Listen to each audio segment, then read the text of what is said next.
We left off our last story with Morris wanting to get away from Prince after he tried to force Morris to fire both Jimmy Jam and Terry Lewis. After Morris refused, Prince fired them himself, then lied to the press that it was Morris's decision to get rid of Jam and Lewis.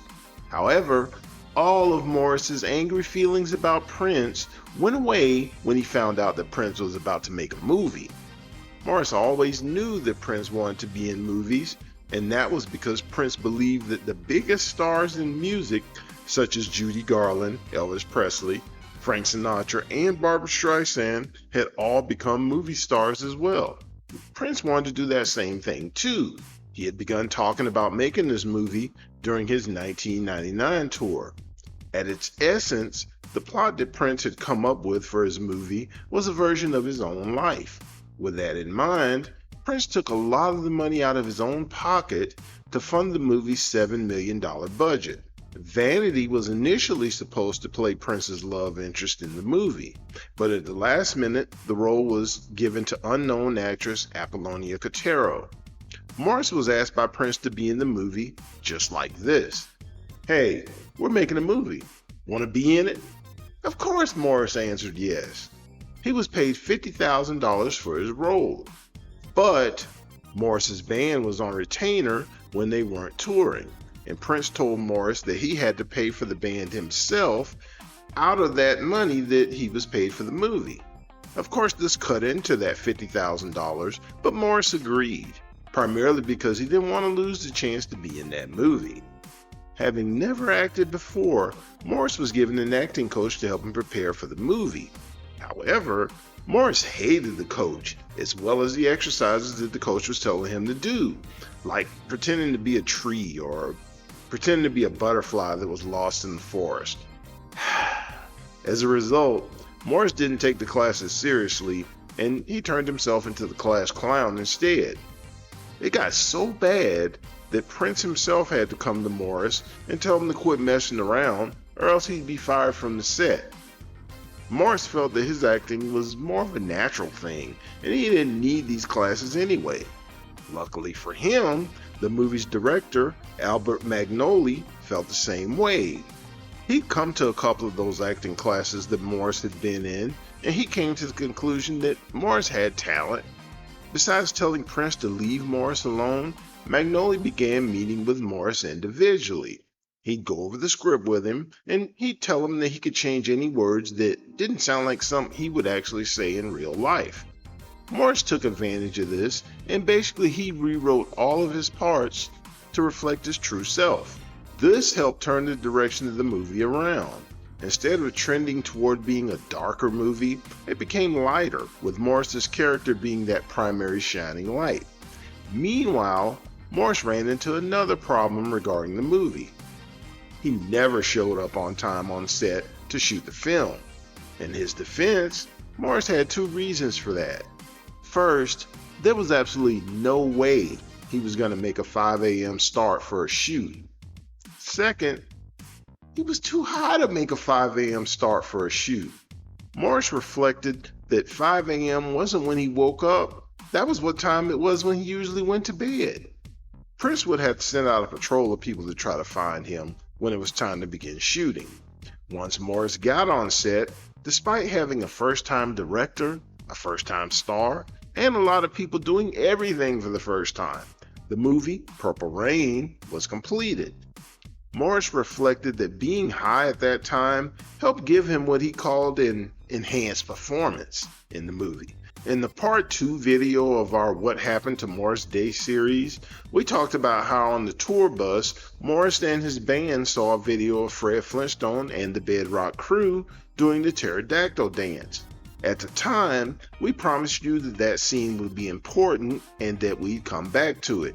We've reached a point now where it's time to start talking about it again. Morris had begun doing a dance on stage where he flapped his arms. When he saw that, Prince got mad because he thought Morris was making fun of one of his dance moves. What Morris was doing was actually his version of the dance that he'd seen on that Flintstones episode. Either way, Prince told him to stop doing it because it was making Prince look bad. Morris ignored him though, and he kept on doing his dance. The fans started getting into it, so much so that Prince changed his mind about what he had said earlier, and he even came up with a name for the dance. He called it the Bird. Prince came to Morris and said, "Morris, you win. Do this bird thing to death. I think the thing's gonna fly." And he was right. In the movie, Morris and The Time performed their songs The Bird and Jungle Love. Both songs were big hits and were integral to the movie's story. However, in real life, Prince did The Time dirty. When he was putting the songs for the Purple Rain motion picture soundtrack together, Prince made a point of leaving the Time songs off the album. This would prove to be a big deal based on the album's sales. Ultimately, the Purple Rain soundtrack sold over 25 million copies. Since Morris was a writer on both The Bird and Jungle Love, he stood to make a lot of money from those sales. Instead, all the money went to Prince. While Prince would point out that it happened that way because it was a Prince and the Revolution soundtrack and not a Time soundtrack, Morris wasn't buying it. Getting back to Purple Rain, during the making of the movie, Morris nor any of the other actors or actresses knew anything about the movie other than the scenes that they acted in. That was because they never got to see any dailies or any rough cuts or footage of any other scenes. As a result, they didn't see anything until the movie's premiere. At the premiere, getting to see the movie in its entirety for the first time, Morris was pleasantly surprised to see that his big scenes had made it into the movie. He was ecstatic when the audience at the premiere gave the movie a standing ovation when it was over. At this point, Morris reflected, an alter ego or alternate version of Morris Day was born. He was the version of Morris that was in the Purple Rain movie, and Morris called this version of himself MD. MD was slick, and he did whatever he wanted to do, whereas Morris was laid back and insecure. MD was also the reason Morris stayed high on Rocaine the whole time they were shooting Purple Rain. He was also the reason Morris was so good in the role. However, MD was responsible for another situation that happened toward the end of filming for Purple Rain. Morris was broke at the time because he had already spent all of his money that he had made from the Purple Rain movie. At the time, it was snowing heavily in Minneapolis, with about 2 feet of snow already on the ground. Despite that, even though he was already wasted, Morris wanted to get even higher. How could he do it though, when he didn't have any money? An idea formed in his head, and he instantly knew exactly where he could get some money. Even though it was bitterly cold outside, Morris was in such a hurry to score, he forgot to put socks on. Then he proceeded to drive over to Prince's house.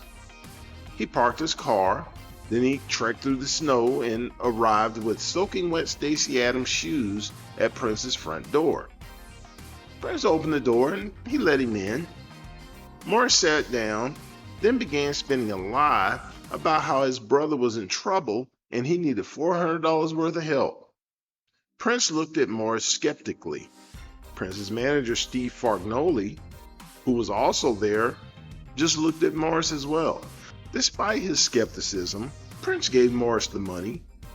Immediately afterwards, money in hand, Morris ran straight to the dope man to get the fix he needed. Next, The Time began working on their third album. Due to their long-standing relationship, and because Prince was always out of town, Prince had told Morris that he could come to his house whenever he wanted. Sometimes Prince would be there, but sometimes he wouldn't. Either way, it was always fine. One night, when he was already buzzed, Morris went over to Prince's house, and when he got there, the door was unlocked, and a party was going on. When Morris got inside, 4 of Prince's girls were chilling in the living room, watching some videos of Prince, and the girls were happy to see Morris. He was happy to see them too. These girls were very friendly. One of them asked Morris to sit next to her, and then another one sat on the floor by Morris's feet. He didn't know where things were headed, but he definitely was liking what it was looking like at that point. Then right at that moment, Prince got home, and the whole atmosphere in the entire room changed. Prince stared at Morris, and then demanded, "What are you doing here?" Morris told him he was hanging out. "This isn't your house to hang in," Prince told him. "Get out!" This was followed by stunned silence. That hurt Morris. He didn't even say anything to Prince. He just left. We're going to take a time out from our story to ask you to like, subscribe, share, comment, hit that notification bell, and repeat when it comes to our videos. Now, back to our story. The whole situation was strange to him. Once he got back to his place, Morris replayed in his mind what had just happened. And this made him think of another strange situation that had happened back during Prince's Dirty Mind tour. At that time, Morris was still Prince's videographer. One day, Prince asked Morris to apply some makeup to his back. One day, Prince asked Morris to apply some makeup to his back. I said that again in case you think you may have heard me wrong the first time. At that time, since he was basically a gopher, Morris felt like he couldn't have refused what he considered a reasonable request. So he put makeup on Prince's back. Thinking back though, the whole situation felt creepy to him. Was Prince coming on to him? Or was it his way of making Morris feel even more like a flunky? Or was he treating Morris like a valet? Meanwhile, despite Morris's drug abuse and despite the presence of his alter ego MD, The Time released their third album titled Ice Cream Castles. The presence of the singles Jungle Love and The Bird drove the album to go double platinum. After the release of Ice Cream Castles, Morris decided he wanted to go solo. When he went to Warner Brothers management and told them this, they were okay with it. However, they told him, "You better check with Prince." Uh-oh. Prince said that he was okay with it too, but there was one condition. Prince had to maintain creative control. This is a problem because this is what Morris was trying to get away from. Morris wanted to see what he could do on his own, and not just in his extension of Prince. He was tired of having Prince run not only his life, but the life of his band as well. To make this happen, Morris got a manager who negotiated on his behalf. There was still one problem. While Morris would be able to produce his own music, it was going to cost him $300,000 to get out of his contract with Prince. He paid it, but even though he was finally free to be his own man, Morris was still addicted to cocaine.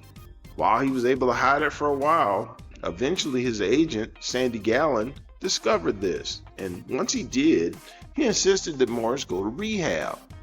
Morris agreed, and he went to a UCLA rehab facility.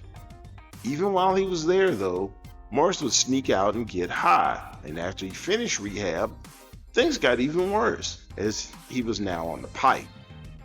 After he did that, the only things that existed in Morris's life were him and his pipe.